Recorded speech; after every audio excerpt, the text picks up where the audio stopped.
हम एक ऐसे जालिमाना और एकतरफा एहतसाब में भी सुरखरू निकले जिससे शायद ही कोई दूसरा ख़ानदान गुजरा हो, जब हुकूमत की सरतोड़ कोशिशों के बावजूद करप्शन तो क्या कोई माली बेज़ाब्तगी भी ना मिल सकी। जनाब स्पीकर, तो हमें सज़ा देने के लिए तैयारा अगवा के मुज़क्का खेज़ ड्रामे का सहारा लिया गया।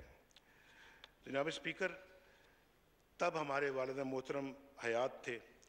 उन्होंने जलावतनी में एक बार फिर कमर बांधी और जद्दा में एक स्टील मिल लगाई।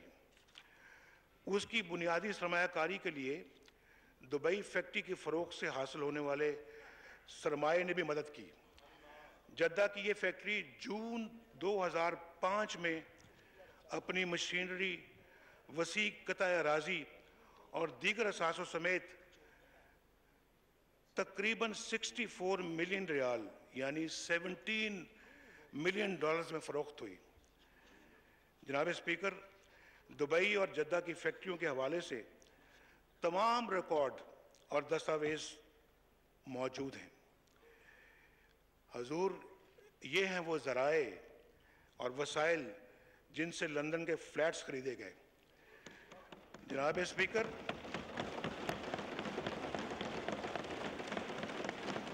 स्पीकर, मैं बिला खौफ तरदीद हतमी तौर पर वाज़े और दो टोक अल्फाज में कह सकता हूँ कि जद्दा स्टील मिल हो या लंदन के फ्लैट्स या और कोई अदायगी, पाकिस्तान से इनके लिए 1 रुपया भी बाहर नहीं गया।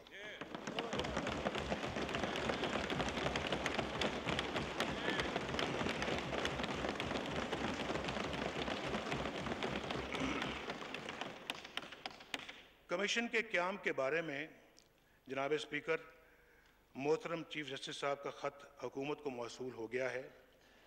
हमारे कानूनी माहिरीन उसका जायज़ा ले रहे हैं। अगर मकसद हकीकी मानों में बदउनवानी का तदारुक और बदउनवाना नासर को बेनकाब करना है तो हमें जनाब चीफ जस्टिस की ख़त की रोशनी में एक काबिल अमल तरीक़ाकार तय करने में कोई मुश्किल पेश नहीं आनी चाहिए। जनाब स्पीकर, मेरी दरख्वास्त है कि आप कायदे हस्ब इख्तलाफ जनाब खुर्शीद शाह साहब और दीगर पार्लियामेंट्री लीडर्स की मुशावरत से एक पार्लियामेंट्री कमेटी बनाएं जो इत्तफाक राय से जामे टर्म्स ऑफ रेफरेंस और दीगर मामलात को हतमी शक्ल दे।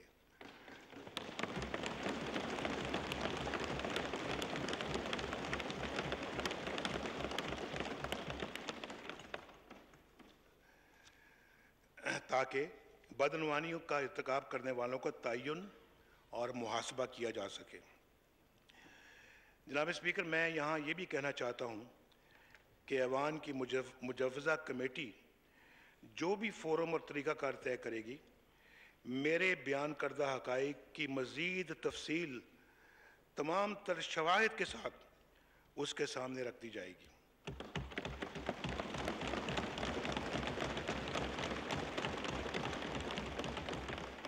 तमाम तर शवाहिद की तफसील उसके सामने रख दी जाएगी ताकि इल्ज़ाम और बहतान का सिलसिला ख़त्म हो और ये तासुर ना दिया जा सके कि कुछ तो गुनाहों में लथपथ हैं और कुछ ऐसे भी हैं जिनके लिबास से फरिश्तों की खुशबू आती है।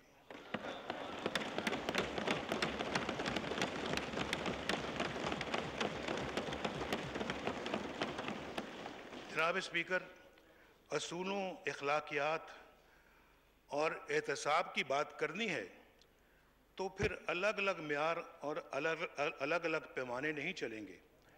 तुलना है तो सबको एक ही तराजू में तुलना होगा।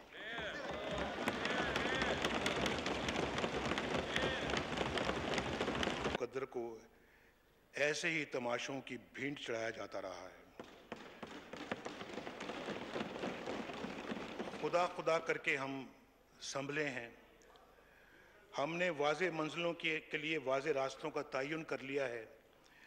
बड़ी मुश्किल से नौजवानों की मायूस आंखों में उम्मीद के चिराग रोशन हो रहे हैं। हमारी मईशत मुस्तहकम हो रही है। हमारे शहरों का अमन वापस आ रहा है। कौमी सतह पर हमारे वक़ार और एतमाद में इजाफ़ा हो रहा है। हर पाकिस्तानी तस्लीम करता है जनाब स्पीकर कि आज का पाकिस्तान 3 साल पहले के पाकिस्तान से ज्यादा रोशन,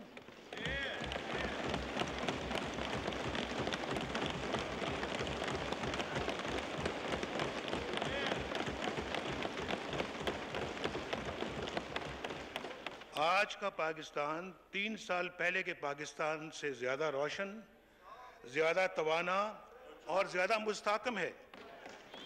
और जनाब स्पीकर मेरा दिल गवाही दे रहा है कि अल्लाह के फजलो करम से 2018 का पाकिस्तान आज के पाकिस्तान से भी कहीं ज्यादा रोशन, कहीं ज्यादा तवाना,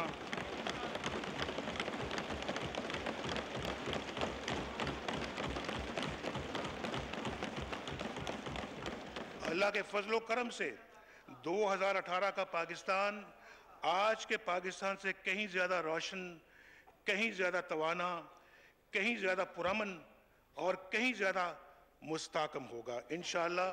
पाकिस्तान पाइंदाबाद।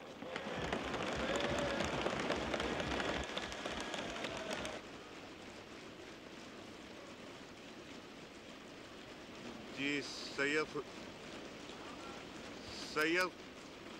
सैयद खुर्शीद शाह साहब, leader of the opposition. Tax के हवाले से भी बेबुनियाद कहानियां तराशी गईं। मैं गुज़श्ता 23 बरस के दौरान 8 बरस जबरी जलावतनी में था। बाकी के 15 बरस में मैं ज़ाती तौर पर, जनाब स्पीकर, ज़ाती तौर पर 3 करोड़ 60 लाख रुपए टैक्स अदा कर चुका हूं। ये तफसील भी मैं आपकी खिदमत में पेश कर रहा हूं। ये स्पीकर साहब को ये भी दे दें।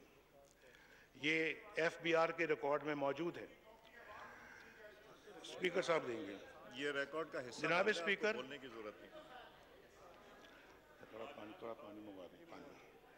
जनाब स्पीकर, मैं अब आता हूं लंदन फ्लैट्स के बारे में फैलाई जाने वाली मन गढ़ंत कहानियों और बेसरोपा अफसानों की तरफ। काश यहाँ इस्लाम की तालीमात के मुताबिक बगैर तहकीक इल्ज़ाम लगाने का कल्चर आमना हुआ होता। जनाब स्पीकर, 1972 में जब इत्तेफाक फाउंड्रीज को एक पैसा मुआवजा दिए बगैर, थैंक यू, शुक्रिया,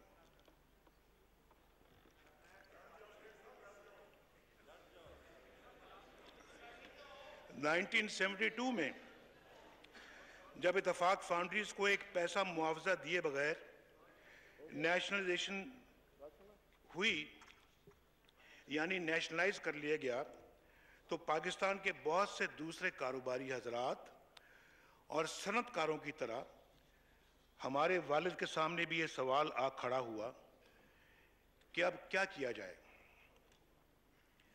पाकिस्तान के अंदर पैदा हो जाने वाली बेयकीनी और बेबसी के एहसास ने बहुत से सनतकारों को हिजरत पर मजबूर कर दिया। हमारे वालिद मोहतरम भी कारोबार की खातिर दुबई पहुंचे और गल्फ स्टील के नाम से एक फैक्ट्री कायम की जो 10 लाख मुरब्बा फुट ज़मीन पर मुश्तमिल थी। इस फैक्ट्री का इफ्तिताह उस वक्त के दुबई के हुक्मरान शेख राशिद अल मखतूम मरहूम ने किया। मौजूदा रूलर के वो वालिद ग्रामी थे। मैं उस इफ्तिताह की यादगार तस्वीर आपकी खिदमत में पेश कर रहा हूँ।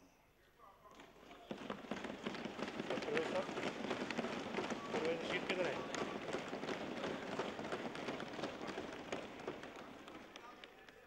जनाब स्पीकर, ये फैक्ट्री, ये 4 तस्वीरें हैं या 5 हैं और ये उसके मुतल्लिक़ हैं। जनाब स्पीकर, ये फैक्ट्री अप्रैल 1980 में तकरीबन 33.37 मिलियन दिरहम में फरोख्त हुई। 33.37 मिलियन दिरहम जनाब स्पीकर, उस यानी $9 मिलियन में फरोख्त हुई। 33.37 $9 मिलियन बनते हैं। उस वक्त भी मेरा सियासत से कोई ताल्लुक नहीं था। जनाब स्पीकर, मैं दोबारा ये बात बताना चाहता हूँ, हमारे वालिद